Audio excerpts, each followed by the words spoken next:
Hello everyone, Xyco back. Have you ever encountered cryptids of any kind? Vampires, werewolves, aswang, duende? Well, I have, and let me tell you about it.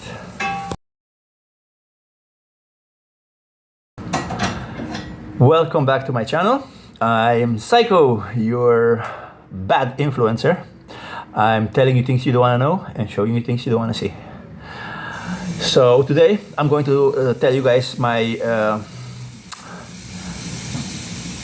stories well, at least my encounters with cryptids. And the last one was about ghosts, and I really do believe that it was legit ghosts. But now it's time to tell you about the cryptids. So maybe about 12, I think it was about 12 years ago, yeah. I was still in the Netherlands, and I decided to go solo camping, but I did not bring a tent or anything. So I literally went to sleep in the woods. And I was in, I actually walked, I walked through to, because I used to live in Rotterdam, and in Rotterdam there's this, I don't know if you want to call it woods, small woods, large park, and they call it the Kralingse Bos, the forest of Kralingen.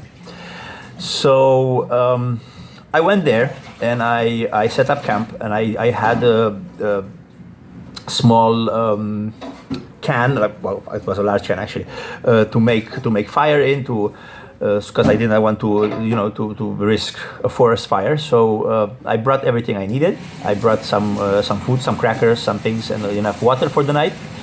And I literally put some plastic bags on the ground. I had my backpack with me, so I used my backpack as a pillow, as a headrest, and I went to sleep. So around, it was quiet. It was a quiet night. It was obviously nobody was there anymore, because there usually are people around. But I made sure to go really like off the trail. So I found this small clearing, and I went to sleep. Around, there was no wind that night. There was no rain. There was nothing. It was clear. So around 2:30, I think, the woods started coming to life. Wind picked up. I heard noises everywhere. And funny story. Right before that, it was still quiet time, and I was sleeping. And I know on the outskirts of those woods, there is a parking lot, and it's a well-known gay meeting place.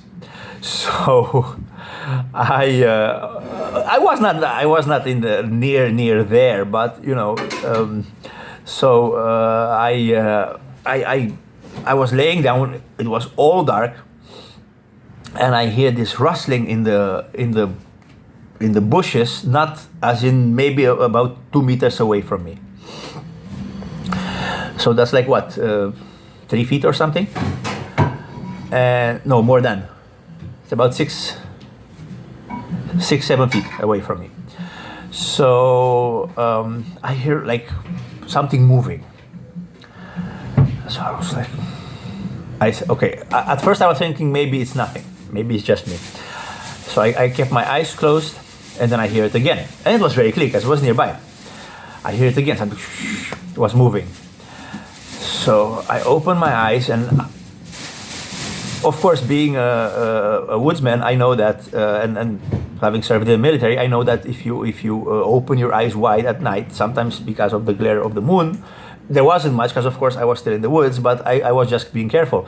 If you open your eyes wide, it may actually be visible. So I just squinted my eyes just to see if there's somebody there. I could not see anything. It was pitch black. And I hear it again, and it was getting closer. So I said, no. I said, obviously it wasn't a ghost because it was too heavy to be a ghost. I could hear the leaves on the ground rattling. So rustling, sorry.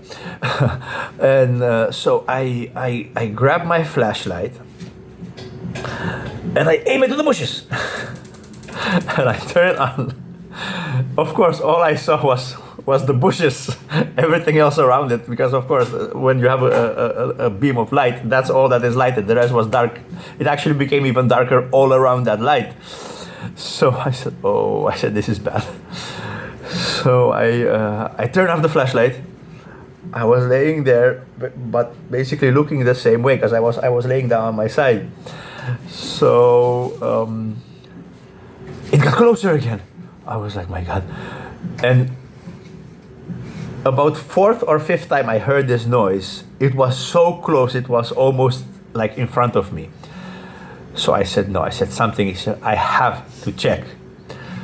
So I turn on my flashlight and I see a little hedgehog was just there, was moving about little by little. So I said, oh, you scared me, dude. Yeah. So okay, it was nothing, so it walked away. I went back to sleep. I said, okay.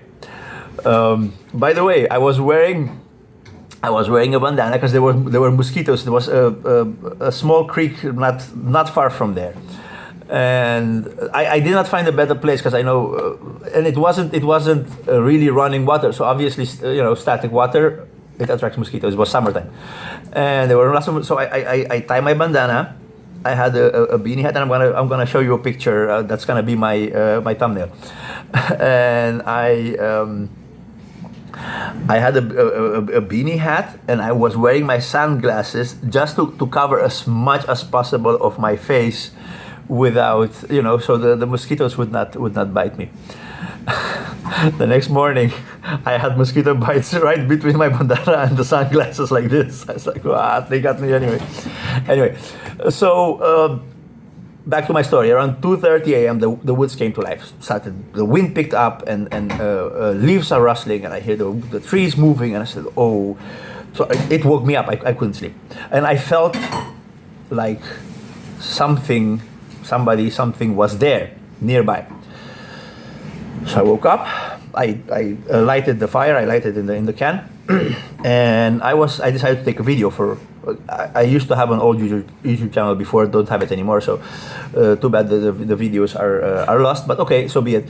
And so I was taking this video, and I had my flashlight because I had to. The fire was very small, so I had to basically. Aim the flashlight to my face just for the video for me to be visible on video.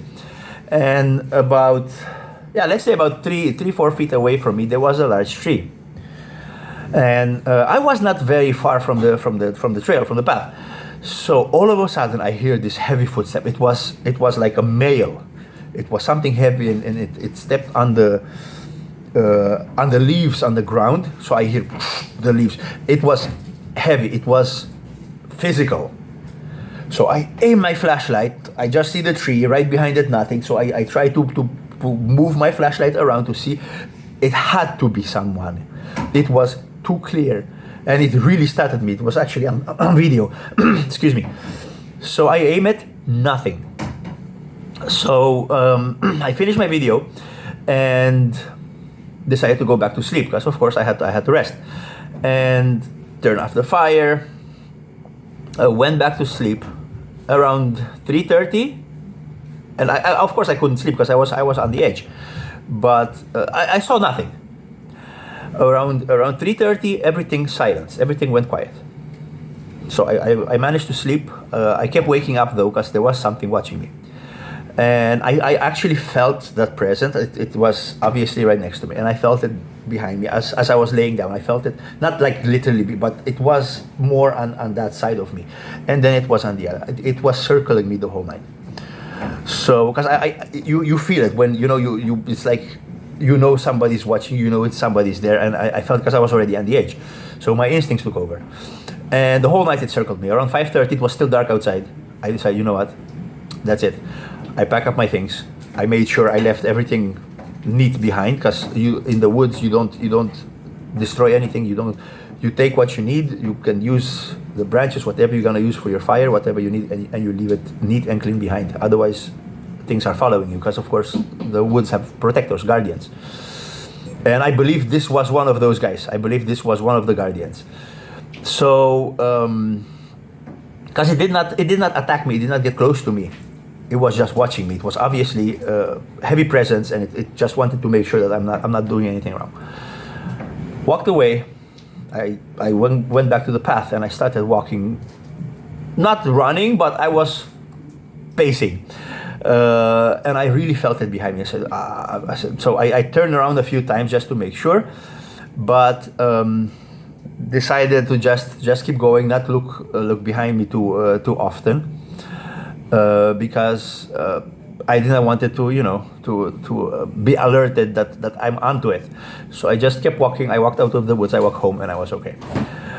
I posted the video, and somebody who has their third eye open actually told me that as I was recording the video that night, it actually passed by right behind me. It literally passed by right behind me. I couldn't see it, and it's not visible on video, but so obviously it was a cryptid. It was an entity that protects the woods, and that has the ability to across dimensions, because what I heard, it was clear. It was very heavy. It wasn't something dropping, because we don't have coconuts, we don't have that kind of heavy fruit in the Netherlands. So nothing fell. It wasn't a fruit from a tree. It wasn't a branch, because it sounds different. It was really a footstep.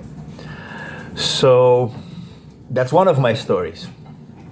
Then we were in, you know what? This is becoming a long video. I think I'm gonna make another video with the other stories, because this was what was described to me. This was like I'm sure that the Filipinos know it. It sounded like like a capra, like a Bigfoot, like very hairy creature, very ugly. But obviously it was interdimensional, because it was circling me through the other side, through the other dimension, parallel to ours. And that's already I know, quantum physics, fringe science, and all kind of stuff, but I believe in it. I've been doing research about this stuff for about 30 plus years, so I guarantee you there is much more. And now finally science is kind of admitting it, that the multiverse, and there is much more happening in the world than we can see, and that we can feel, that we can touch, and that we can hear. So something was really there. And so that was it. Anyway, on my next video, I'm gonna tell you guys about 2 encounters that I had with Aswang. And if I think I can make those stories a bit shorter, because it wasn't anything as crazy as this one, but interesting encounters. And one encounter that we had with a bunch of duende. So, and this was all 3 encounters were all here in the Philippines. So I'll tell you that on my next video. For now, as always, thank you for watching. Thank you for being patient. Always be good to each other. Remember, it pays off to be nice. I'll see you in the next one.